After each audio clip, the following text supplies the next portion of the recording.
Welcome to our channel Educare with deer.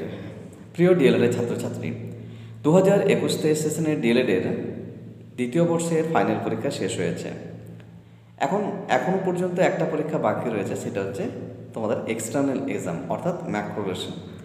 এই external exam কখন হবে, এক্সটার্নাল এক্সাম কীভাবে হবে, এক্সটার্নাল এক্সামে কি ফেল হয়, এক্সটার্নাল এক্সামে কিভাবে নাম্বার তোলা যায় ইত্যাদি একাধিক প্রশ্ন তোমাদের মধ্যে রয়েছে। তো চলো সেই সমস্ত প্রশ্নের উত্তর তোমাদের সামনে তুলে ধরবো। তো তার আগে অবশ্যই যারা আমার চ্যানেলের মধ্যে রয়েছে তারা অবশ্যই ভিডিওটি প্রথম থেকে শেষ পর্যন্ত দেখো।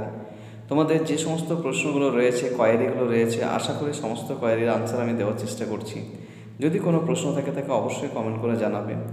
আর যারা নতুন রয়েছে তারা অবশ্যই চ্যানেলটি সাবস্ক্রাইব করে নাও এবং পাশে থাকা বেল আইকনটি প্রেস করো, যাতে সমস্ত রকম গুরুত্বপূর্ণ তথ্য তোমরা পেয়ে থাকো। তো যেটা বলছিলাম যে 21 সেশনের তোমাদের কিন্তু এক্সটার্নাল এক্সাম শুরু হবে ফেব্রুয়ারি মাস নাগাদ। আমি যেমনটি তোমাদের বলেছি ফেব্রুয়ারি মাস নাগাদ সেকেন্ড উইকে ধরে চলো, কারণ ফার্স্ট উইকে আমরা যদি দেখি, কারণ দেখো ডিএলএড পার্ট 1 পরীক্ষা, পার্ট 1 যেটা 22-24 সেটা কিন্তু এখনও চলছে, শেষ হয়নি। ওদের এখনও পর্যন্ত পরীক্ষা রয়েছে, ওদের P1 পরীক্ষা এখনও বাকি আছে। তো সেক্ষেত্রে আমরা আগেও বলেছি যে তোমাদের ডিএলএড সেকেন্ড ইয়ারে ডিএলএড সেকেন্ড ইয়ারে 21 সেশনে ফেব্রুয়ারি মাসের প্রথম দিকেই হওয়ার সম্ভাবনা রয়েছে। তবে ফার্স্ট উইক না হয় হয়তো সেকেন্ড উইক, সেটা 7-8 তারিখ, 10 তারিখ, 12 তারিখ এরকম হওয়ার সম্ভাবনা রয়েছে। একটা প্রবাবলি একটা ডেট হতে পারে 10-12 এরকম।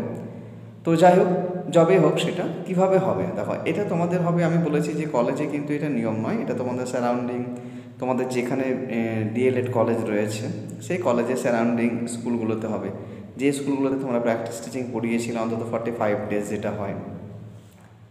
এখন হচ্ছে যে সেখানে কোন ক্লাস পর্যন্ত পড়াতে হবে। দেখো অ্যাকচুয়ালি নিয়ম হচ্ছে, অনেকে বলে আপার প্রাইমারি 8 পর্যন্ত, কিন্তু অনেকে বলে 5 পর্যন্ত।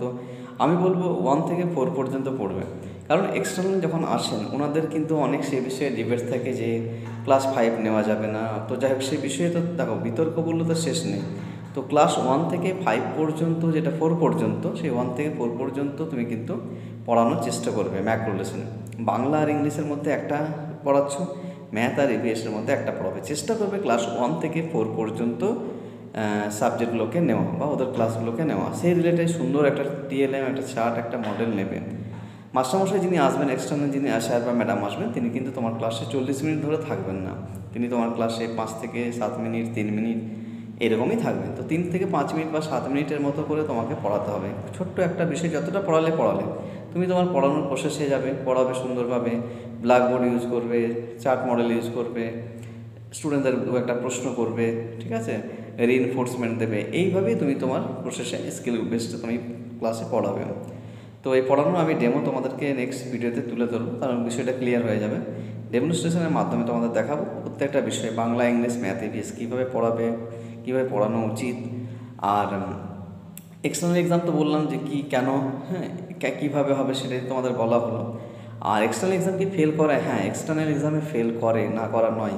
অনেকে বলে এক্সটার্নাল এক্সাম ফেল নয়। তুমি দেখো গতবারের যদি আমরা রেজাল্ট দেখি, অনেক কলেজে কিন্তু এক্সটার্নালে ফেল হয়েছে। তো এক্সটার্নালে ফেল হয়েছে বলতে কেন? হয়তো কপি ভালো হয়নি, কপি বানায়নি, সব ইনকমপ্লিট কপি।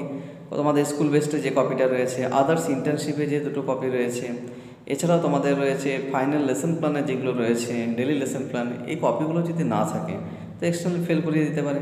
কিংবা পড়ানো দেখা যাচ্ছে যে হয়তো পড়াতেই পারছো না, ঠিক আছে, তাহলেও হয়তো এক্সটার্নাল নাম্বারটা কম দেয়, যাকে কারণে হয়তো ফেল হতে পারে। তো ফেল হয়, না হওয়া নয়, কিন্তু সেটা খুব কম।